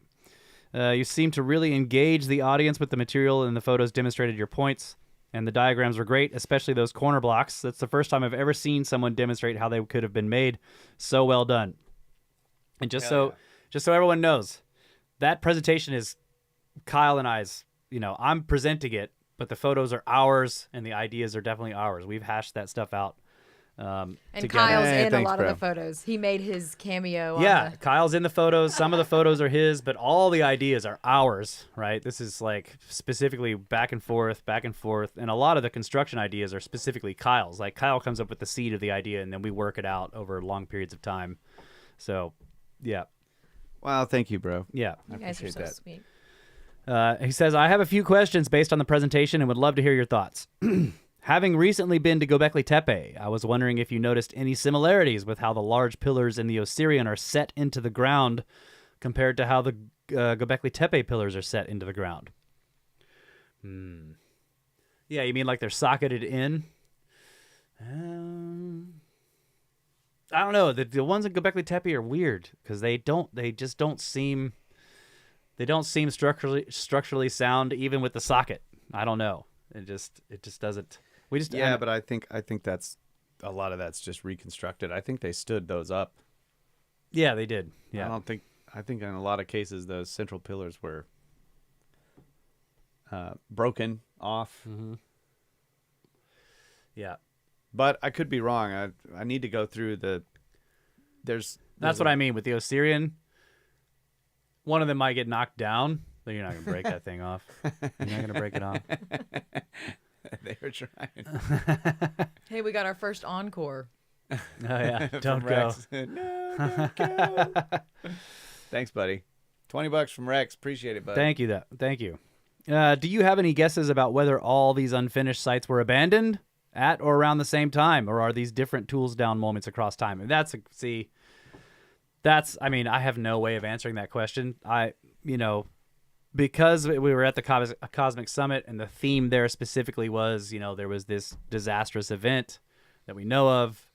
And then in combination with Ben's fantastic presentation where he's basically bringing very good, hard evidence that we need to relook at the possibility of a civilization pre-dynastic at the very least, using high-quality precision instruments to make small objects. I combined those things at the end of the Cosmic Summit presentation to say maybe what we're looking at is like there was a large global civilization and they all had a tools down moment at the same time. But I mean, whether that's true, I don't know. Most of these sites all of these sites that I talked about have been reused and reused and reused over time. So there's probably no way of knowing. We'd have to find some hall of records. Well, one thing's for sure, even some of the sandstone temples in Egypt had column drums that had not yet been flattened out and, carved, but the rest of the temple seems to be done, and it's just like, wow, it's one column drum. Maybe they made a repair. Yeah. 1,000 years later and just never finished it. I don't know, but there's definitely, I think we can say for sure that there were multiple down tools moments. Yeah. At least. Yeah. Now, whether these hard granite megalithic sites all had those down tools moment at the same time, that could be a possibility. Yeah, yeah, that was the deal. Is like not only is there's this unfinished aspect where they're nearing the end of the project and then all work seems to have stopped and never continued, but there's also lots of other things about the pattern. The fact that they're working in very difficult stone, that the stones are enormous, heavy in weight. That there's like a lot of times the largest thing that they were going to do is still in the quarry. The stone cutting marks are anomalous and unexplained. They don't match chiseling or pounding stones or any other known stoneworking technique. Yeah. And then there's the heterogeneous nature, dry laid, very fine joins with enormous blocks, very difficult projects that seem to have been added onto later by later people using less ability. So there's a big pattern with lots of different points, and you see this around the world, and you start to think, is this the same people doing this stuff, or at least the same kind of crew? People that are using the same stoneworking basic techniques and technologies. So, but nevertheless, whatever it was, you had an awesome mic drop moment pulling it all together like that. It was so beautiful. Yeah, it was good. Thank you.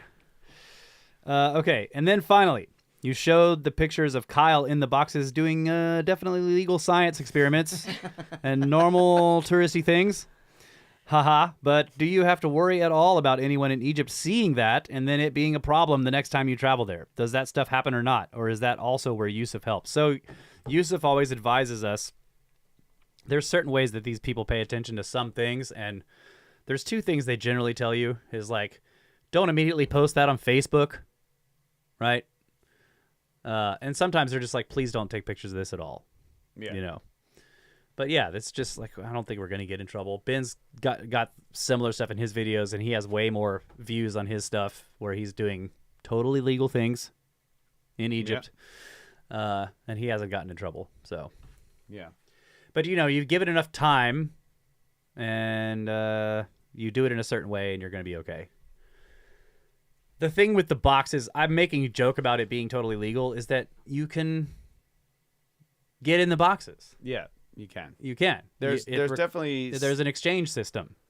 there's Just at that particular time, Kyle hadn't done any exchanges with anyone. He was just in the box, totally legally.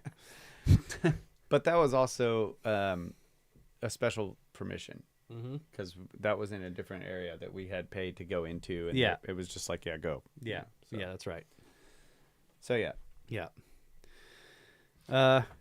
He says, P.S. Kyle, I just received the signed album. It looks even more beautiful in hand than it did Oh. in the pictures.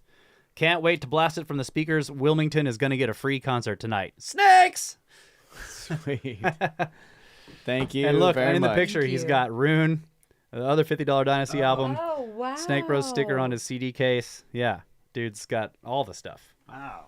How did Thank get all that? you. I think I still have boxes of CDs somewhere. I think we do. They're in Soul's closet. Are they really? I think that's where they Huh. are. Thank you so much. And I want to give a shout out to Peter Curtis, who I think is in here. And Hey, what's up, bro? One Eyed Drummer, new listener. Shout out to you. And Rex again. Playing every frequency at once would bring about the end of the world. Thanks, Rex. Thank you bet for all your support. Yeah, it would, Yep. because that would go in. It would include the gamma frequencies, and That's we would right. all die. That's right. I wonder if that was what the Big Bang was. Every All the frequencies. frequency Yeah. playing at once. Yeah, maybe. Yeah. All right, guys. Do we have a button for that? Oh, For what? There we go. Oh, there yeah. it is. The explosion. That's the Big Bang. Yeah. This has been great. Thank Yep. you for having me in here. Yeah. I love being in here. Thank you, Laura. And yeah, thanks to all of you guys in the chat. Thanks to all the super chats and the big donations. Thanks to the executive and associate executive producers. I think Rex made himself pretty much an associate with those two donations. Yeah, Real bro. close. And then Edfu probably is going to end up being at least an associate executive as well. So yeah, thank you guys. Yep. The show will go up in audio version whenever we get it ready. As we said before, this is harvest time, so everybody's busy. Kyle's going back to the vineyard Hang after in we there finish with us, this. people. But yeah, so I'll try to keep everybody updated on when we're going to do a show, and if we're not, at least in the Discord. But meanwhile, we love you guys. Always have. Always will. I love you the most. Good night, Adamu. Get back to work.